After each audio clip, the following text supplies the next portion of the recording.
ఈరోజు మౌలానా అబుల్ కలాం ఆజాద్ గారి 67వ వర్ధంతి సందర్భంగా ఆయనకి నివాళులు అర్పించుకుంటున్నాము గుంటూరు తూర్పులో.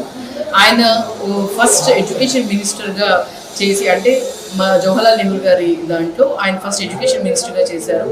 చదువు అనేది ప్రాధాన్యత ప్రతి ఒక్కరికి ఉండాలి అని చెప్పి మౌలానా అబుల్ కలాం ఆజాద్ గారు ఆయన ప్రతి ఒక్కటి సెకండరీ ఎడ్యుకేషన్ వరకు ఫ్రీగా ఉండాలని చెప్పి ఎడ్యుకేషన్ వాల్యూ యాడెడ్గా ప్రతి ఒక్క చోట కూడా మన దేశంలో ఈరోజు ఆయన పుట్టినరోజు కూడా ఎడ్యుకేషన్ డేగా సెలబ్రేట్ చేస్తాం మన దేశంలో.